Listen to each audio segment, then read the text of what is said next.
Hi hello నమస్తే. Welcome back to our channel Eshwar home foods. నేను మీ నవీన. అందరూ ఎలా ఉన్నారండి? అందరూ బాగున్నారు అనుకుంటున్నా. అండ్ ఇంకా చాలా చాలా బాగుండాలని మనస్ఫూర్తిగా కోరుకుంటున్నా. బయట ఎండలు మండిపోతున్నాయి కదండి. ఈ టైంలో వేడివేడిగా హెవీగా ఉన్న కూరలు తినాలి అనిపించదు. అలాగే కిచెన్ లో ఎక్కువసేపు నుంచుని వండడానికి కూడా చిరాకుగా ఉంటుంది కదా.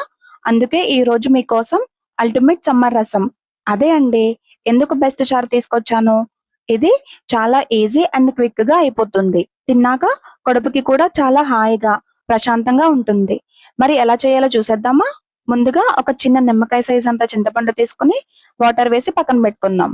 ఒక చిన్న రోలు లేదంటే మిక్సీ జార్ లోకి 1 టేబుల్ స్పూన్ మిరియాలు, 1 టేబుల్ స్పూన్ జీలకర్ర, 7-8 వెల్లుల్లి రెబ్బలు వేసుకుని కచ్చా పచ్చ కింద దంచుకోవాలి. మిక్సీలో కన్నా ఇలా చిన్న రోట్లో దంచుకుంటే టేస్ట్ అండ్ ఫ్లేవర్ చాలా బాగుంటుంది.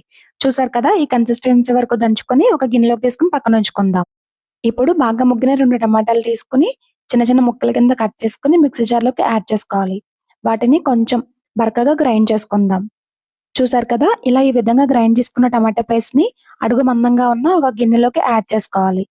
ఇప్పుడు మనం ముందుగా నానబెట్టుకున్న చింతపండు నుంచి రసం తీసుకుని ఇందులో యాడ్ చేసుకోవాలి. కొద్దిగా వాటర్ యాడ్ చేసి మళ్ళీ ఒకసారి రసం అంతా పిండేసుకోవాలి. ఈ చింతపండు అనేది మీ పులుపుకు తగినట్లుగా అడ్జస్ట్ చేసుకోండి.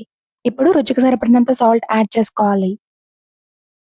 పావు టేబుల్ స్పూన్ పసుపు, 1 table spoon red chilli powder add చేసుకోవాలి.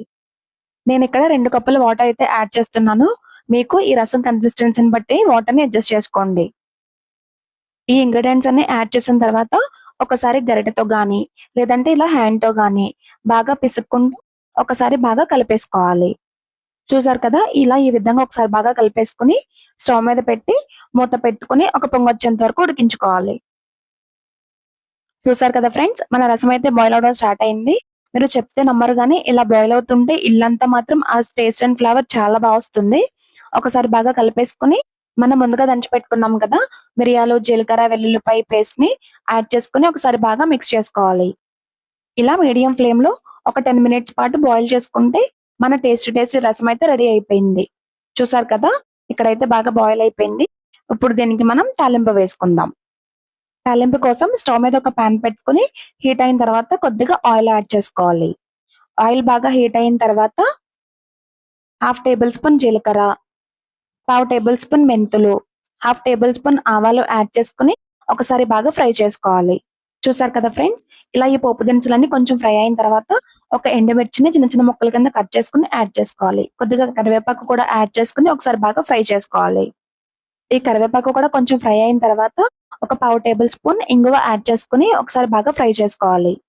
మంటని సిమ్ లో పెట్టుకుని ఈ తాలింపు దినుసులు ఎక్కడ మాడకుండా బాగా ఫ్రై చేసుకోవాలి. అప్పుడే టేస్ట్ అండ్ ఫ్లేవర్ చాలా బాగుంటుంది. ఇప్పుడు మనం ముందుగా మరిగించుకున్న రసం ఉంది కదా, ఆ రసాన్ని ఈ తాలింపులో యాడ్ చేసేసుకోవాలి. ఇలా ఒక 2-3 మినిట్స్ పాటు బాయిల్ చేసుకుంటే మన tasty and healthy summer special రసం రెసిపీ అయితే రెడీ అయిపోయినట్లే. ఒకసారి నేను చూపించిన ఈ ప్రాసెస్ లో ఈ రసం రెసిపీ అయితే ట్రై చేయండి ఫ్రెండ్స్. టేస్ట్ చాలా బాగుంటుంది. మీ ఇంట్లో వాళ్ళకి కూడా చాలా బాగా నచ్చుతుంది. చివరగా ఒక గుప్పెడు కొత్తిమీర యాడ్ చేసుకుని ఒకసారి బాగా మిక్స్ చేసేసుకుంటే మన రసం అయితే రెడీ అయిపోయినట్లే. మరి ఇంకెందుకు ఆలస్యం, మీరు కూడా ఈ రసం రెసిపీని ట్రై చేసి ఎలా కుదిరిందో మా కామెంట్ సెక్షన్ లో తెలియజేయండి. ఈ వీడియో కనుక నచ్చితే ఒక లైక్ చేయండి. మీ ఫ్రెండ్స్ అండ్ ఫ్యామిలీకి షేర్ చేయండి. అలాగే ఇలాంటి మరిన్ని టేస్టీ రెసిపీస్ కోసం మన ఈశ్వర్ హోమ్ ఫుడ్స్ ఛానల్ ని సబ్స్క్రైబ్ చేసుకోవడం మర్చిపోకండి. పక్కనే ఉన్న బెల్ ఐకాన్ ని క్లిక్ చేయండి. ఒక్క నిమిషం ఫ్రెండ్స్, ఈ సమ్మర్ లో ఈ రసాన్ని ఖచ్చితంగా మీరు కూడా ట్రై చేయండి. మళ్ళీ మరొక కొత్త రెసిపీతో కలుద్దాం. అంతవరకు సెలవు. నమస్తే.